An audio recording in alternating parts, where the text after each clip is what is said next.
today I have a great episode. What is the number one indicator of a successful dental practice where their marketing is working and the office is absolutely crushing it? There's one thing that I've noticed that is common in every single dental practice, and it's so simple.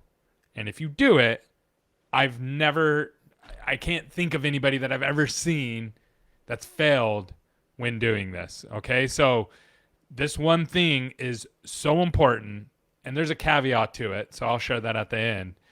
And it's not clear, clear targeting and laying out like all your maps and all that kind of stuff, although that's super important. Targeting is really important. And it's not how you answer the phones, even though answering the phones is so important. You can't be successful without it.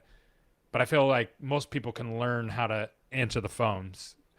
It's not lead generation strategies, although your strategy is super important, and how you're approaching it and who your avatar is and how you're running those ads and all those kind of things, all super, super important. But that's not the one indicator that tells me that you're going to be successful. I've seen lots of people fail with the best strategies.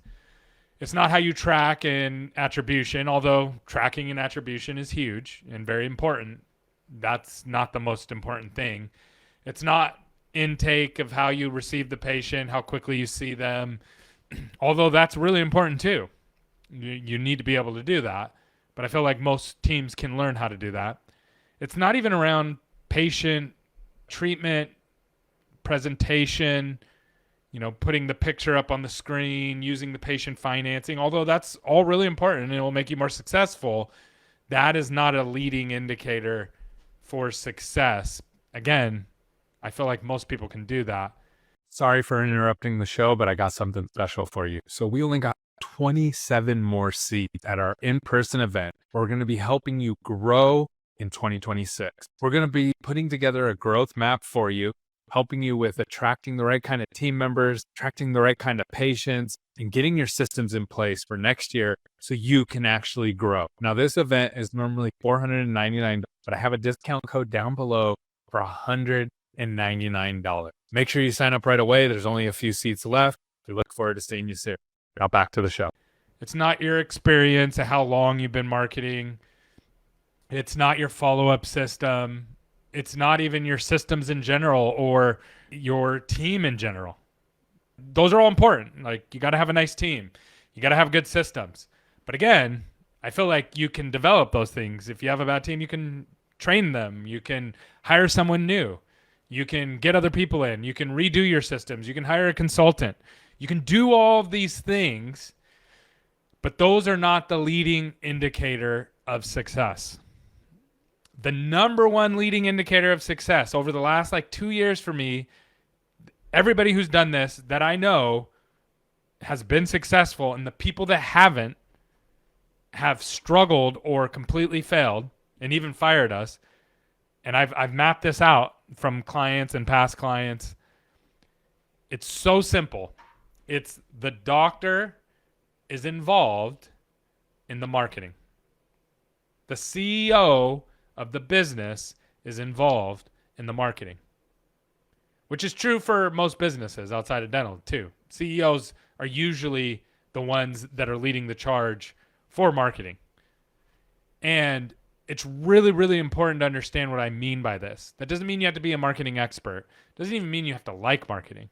It means that you're 1 to 2 meetings a month where you're meeting with the team. And I'm going to give you a caveat, and I'm going to give you why this is so important. I figured this out, and once I did, it helped me see things very clearly.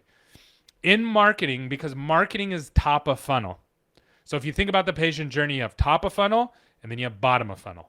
Top of funnel is like the click, someone clicking on your website.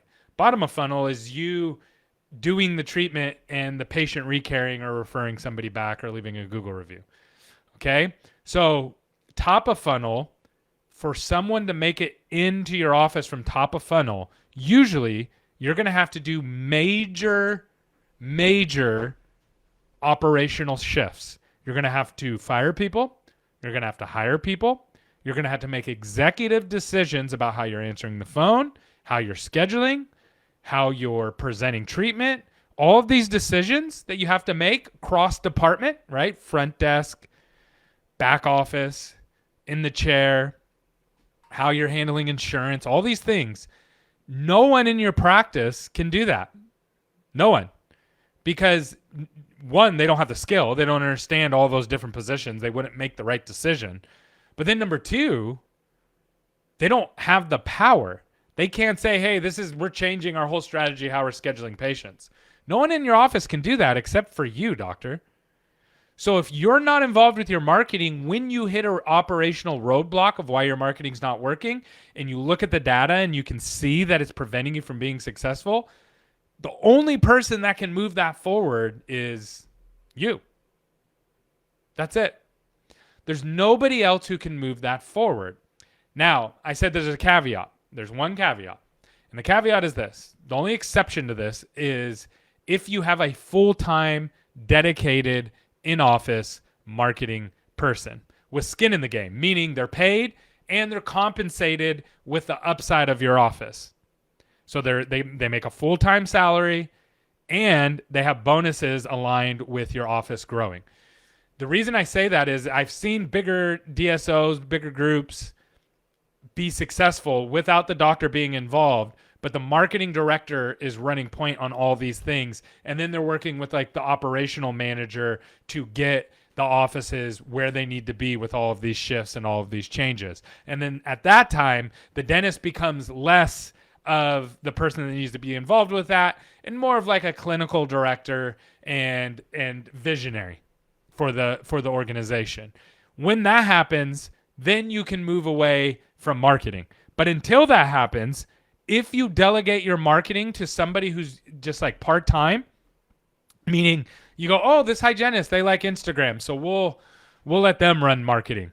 The problem is one, they don't have skin in the game. There's no really upside for them to be successful with the marketing. It's just more work. They're doing it on the side. They're part-time. And they don't have the authority that's necessary to make the changes that need to happen for you to be successful. So you're destined to fail. You're destined to fail. And it's so simple. Just hop in a meeting once a month and say, hey, what do we need to do? What do we need to change for us to be successful?